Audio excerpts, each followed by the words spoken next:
Ya, sebenarnya yang harus kita ketahui adalah Allah memberikan sesuatu setiap saat kepada kita itu yang dilihat dari Allah Ta'ala. Iman itu berarti yang diberikan ujian sebenarnya. Jadi salah satunya wa ja'alna ba'dakum li ba'din fitnatan atas birun. Jadi di situ diceritakan bahwa sungguh aku ciptakan kamu ujian bagi yang lainnya, apakah kamu sabar. Nah, di sini diceritakan bahwa seseorang itu ujian bagi yang lainnya, dan ditanyakan pada Allah Ta'ala apakah kamu sabar, berarti yang dicari oleh Allah Ta'ala yang akan dilihat kesabaran. Nah, kesabaran ini adalah milik para orang yang beriman sebenarnya. Makanya di situ ujian ini diberikan oleh Allah Ta'ala kepada orang yang beriman, jadi yang dilihat imannya. Itu ujian, apapun bentuknya. Contoh kayak mamanya cerita Mbak Foni, itu memang dilihat Allah bisa saja memberikan sampai terakhir lunas semuanya itu diberikan. Nah, pada waktu diberikan itulah sadar nggak kita gitu. Padahal yang mau diperlihatkan pada Mbak Fon itu adalah kan apa saja nikmat yang kau terima dari sisi Allah, nikmat yang kau terima itu dari sisi Allah, dan apa saja musibah yang kau terima dari perilakumu sendiri. Nah, pada waktu seseorang, nggak usah Mbak Foni aja, semua orang pada waktu diberi nikmat itu salah satunya ada doanya dikabulkan, kan gitu. Atau dia tiba-tiba mendapatkan sesuatu dari Allah, apapun bentuknya itu pasti nikmat dari Allah Ta'ala. Itu sebenarnya ujian dari Allah Ta'ala. Nah, ujian bentuknya apa? Nah, pada waktu nikmat diberikan, bersyukur tidak, kan gitu. Apakah yang keluar, tadi Mbak Foni sudah benar cerita, apakah yang keluar ada kesombongan? Nah, karena rata-rata manusia, nggak usah kita cari orang-orang yang lain, di diri kita sendiri atau saudara-saudara kita yang muslim itu, biasanya kalau diberi suatu kenikmatan itu yang muncul malah sombongnya. Iya, contoh dikasih anak pintar, coba itu ibunya cerita itu udah jadi bangga banget. Oh, jadi bangga banget. Nah, itu tidak ada muncul Allahnya sama sekali loh.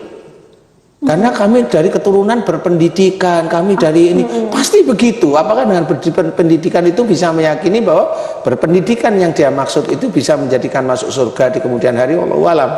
Tapi kalau itu menjadikan kesombongan, menjadi bangga yang berlebih, itu malah bisa masuk neraka. Tapi kalau dia mengucapkan alhamdulillah ya anakku hebat, alhamdulillah anakku keterima ini kerjanya ini, itu gimana? Boleh. Tetapi pertanyaannya, ada yang tanya enggak? Enggak, saya hanya tanya gitu. Jadi gini aja Pak, kalau saya gini kan tiba-tiba ada seorang ibu yang cerita, anak saya ini loh lulus sekolah loh. Nah, itu sombong langsung, titik itu sombong.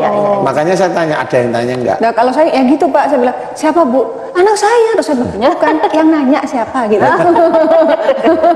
Gitu Pak. Jadi memang seperti itu. Jadi sebenarnya suatu kenikmatan yang diperoleh seseorang, siapapun, entah kita atau siapapun, itu dari sisi Allah. Kalau sudah dari sisi Allah, itu banyak ayat-ayat yang menghubungkan la in syakartum la azidanakum. Jadi betul-betul pada waktu kita diberi nikmat oleh Allah Ta'ala, apakah kita mau bersyukur kepada Allah sehingga nikmat itu akan ditambah. Padahal tambahnya nikmat, ujiannya kan tambah banyak. Nah, kebanyakan kita manusia itu lalai, baru dikasih ujian satu aja lalai. Sudah ngeluh, udah sombong, udah begini, udah begitu ya. Gitu? Coba kalau anak itu di keluarga ada 3 anak atau 4 anak namanya. Satu dikasih anaknya, satu itu pintar. Yang satu itu nggak pintar. Nah, dia diceritain yang pintar, yang nggak pintar kok nggak diceritain. Nggak dianggap. Nah, karena malu kan gitu. Nah, karena malu inilah sebenarnya dia menyembunyikan sesuatu. Berarti dia orang ini memang tipikalnya sombong, tipikalnya riak, tipikalnya ingin dipuji, tipikalnya ujub. Nah, inilah yang harus kita ketahui bahwa jangan kita kerjakan. Nah, ini ujian. Satu lagi yang namanya, karena tema ini adalah ujian dan musibah, orang itu juga tidak tahu bahwasannya sesuatu yang tidak nyaman yang dia terima itu musibah. Dia nggak mau yang dia terima itu sekarang ujian. Orang itu nggak mau menerima itu musibah, nggak mau. Karena dia sendiri sudah tahu bahwasanya yang tidak enak itu biasanya dosa itu tahu, tapi dia nggak mau ngakuin bahwa sebenarnya dia sadar ya Pak, dengan intinya musibah yang dia dapat, gue dapat ujian nih gitu. Kita dan saudara-saudara kita itu mau mengakui dosa itu nggak mau rata-rata, udah siapapun. Tapi memang orang-orang yang takwa dia mau, kalau diingetin dia mau, itu cintanya. Kalau mamanya dulu kan Mbak Foni tadi cerita, saya itu sebenarnya nggak mau cerita ini kan gitu. Iya. Sebenarnya itulah tipe orang yang nggak mau sebenarnya, takut dibilang dosa saya banyak. Padahal memang itu benar. Yang saya tanyakan itu ya benar, sebenarnya dosa itu ya benar. Tinggal mau mengakui, tinggal minta maaf, selesai. Dia berobat ke dokter berkali-kali, ya kan? Ketemu kita itu hidayah, hanya disuruh begini. Pada waktu itu memang saya tidak minta apa-apa sama Mbak Foni. Duh, kayak ketan beri rema. Loh, iya benar. Iya betul. Saya kan nggak minta apa-apa ya. Kita nggak minta kan gitu. Nggak minta loh. Setelah dikerjakan sembuh nggak? Hah? Sembuh nggak? Alhamdulillah sembuh. Nah, mintanya adalah supaya lebih khusyuk, lebih sujud, lebih benar-benar mohon ampun kepada orang tua. Itu aja yang saya minta. Setelah sembuh saat ini baru kita minta, betul ya? Oh iya, sekarang berarti ya waktunya. Sekarang. Saatnya. Iya, saatnya ini. Tapi Balas kalau dendam. orang tua kita yang sakit, Pak, orang tua kita sakit, ya Allah, orang tua saya ini sakit lagi kemarin, jatuh lagi, nggak bisa bangun lagi, stroke beliau ini, papa nih, nggak bisa jalan. Nah, kayak seperti itu musibah Kayak atau gitu ujian? gimana ya, Ya Pak? sebenarnya begini loh, kalau orang mau mendengarkan serius nih ya, ini saya mau cerita. Seseorang muslim yang mendapatkan sakit, sebenarnya itu diingatkan oleh Allah Ta'ala, itu tetap namanya musibah. Diingatkan masih ada dosa yang kamu itu sudah luber, istilahnya, tampungan dosa bagian itu tuh sudah luber. Perbaikilah, sebenarnya Allah itu mau menceritakan itu, perbaikilah, mohon ampunlah kepada Allah istilahnya, kemudian minta maaflah kepada yang bersangkutan. Contoh, saya melihat Mbak Foni seperti ini, pasti salah satu orang tuanya mirip, keras, kaku, Sifatnya bengkeng, ya. sifat-sifat itu pasti mungkin. Konangan. Ya kan? Enak banget. Iya, tinggal saya tanya sekarang, yang stroke itu Bapak. Saya tanya, sifatnya mirip enggak dengan Mbak Foni? Ya gitu aja. Ya gitu deh. Ya kan? Sebenarnya kalau sudah begitu, berarti Mbak Foni besok itu kecenderungan stroke itu ada. Oh begitu. Wah, harus antisipasi nih. Nah, ini benar Meskipun serius. saya nggak ada darah tinggi, nggak ada diabetes, papa kebetulan diabetes. Itu kan cerita dokter.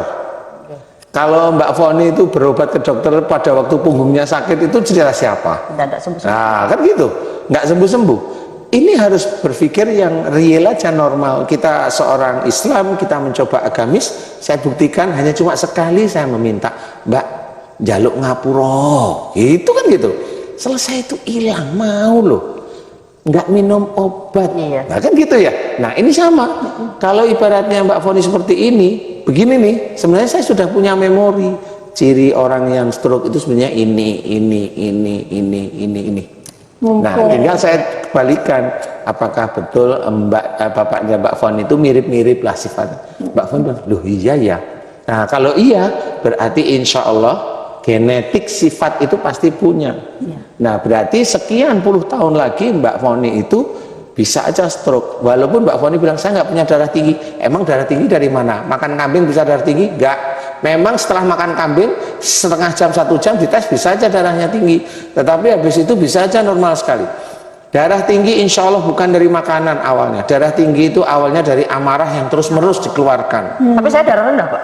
Loh itu nanti kan sekarang darah rendah itu persoalannya, darah rendah saya ceritakan. Darah rendah itu insya Allah diawali dari khawatir yang Berlebihan. Oh, oke. Kalau memang Mbak Foni, oh iya ya saya agak khawatir lebih, oke. Nah nanti darah tinggi itu macam-macam, Allah bisa memunculkan, bisa mulai nggak taunya, saya tidak mendoakan, bisa aja nggak taunya, mohon maaf orang dekatnya Mbak Foni itu bikin jengkel, setiap saat jengkel, kok ini lembur, kok ini kok nggak pernah di, saya telepon nggak pernah di ini.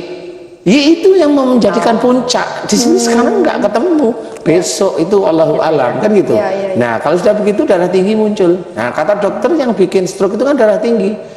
Memang betul pada waktu stroke itu muncul biasanya darah tinggi.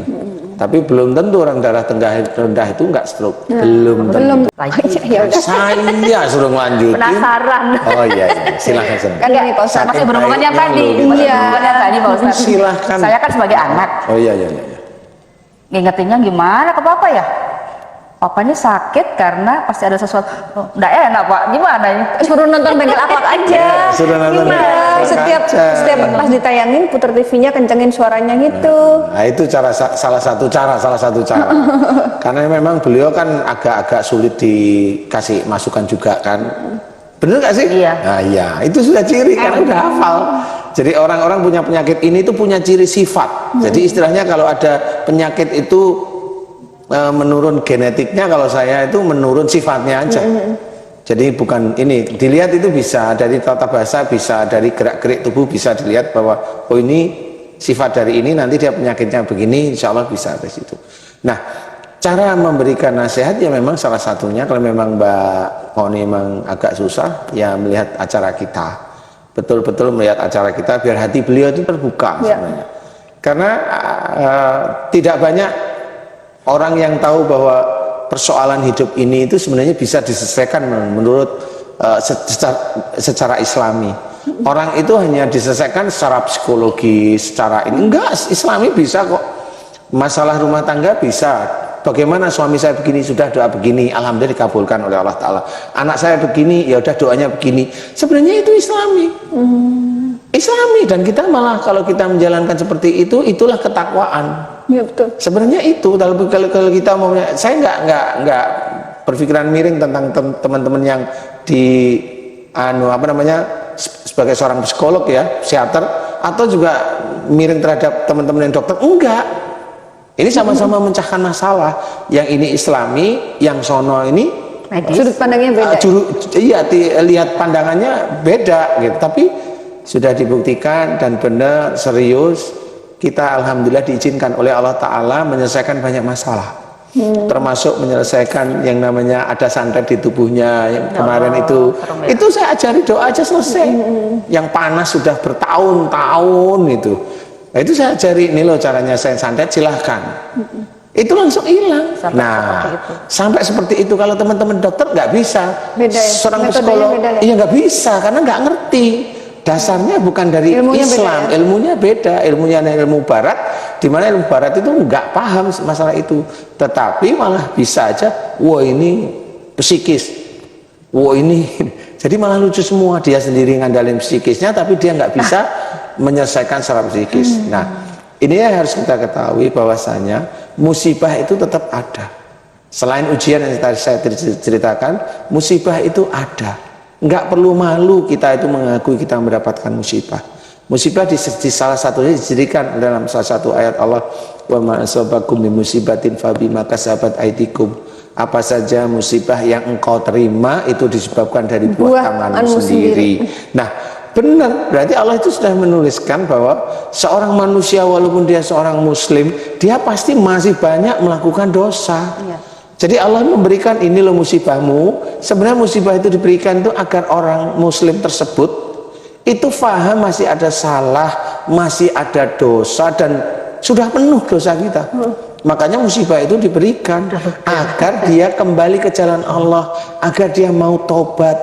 Watubu ilallahi jami'an ayyuhal mu'minun, dan bertobatlah kamu sekalian ya orang-orang yang beriman. Jelas sekali. Berarti bertobat itu suatu kewajiban bagi kita, karena walaupun kita beriman, walaupun kita itu mengakui Allah, walaupun kita itu sudah sholat, kita itu ditulis oleh Allah Ta'ala banyak dosa. Jadi jangan malu mengakui, wah Allah saja sudah menulis, kok kita malu mengakui, maunya nggak mau cerita kan. Malu kali Pak.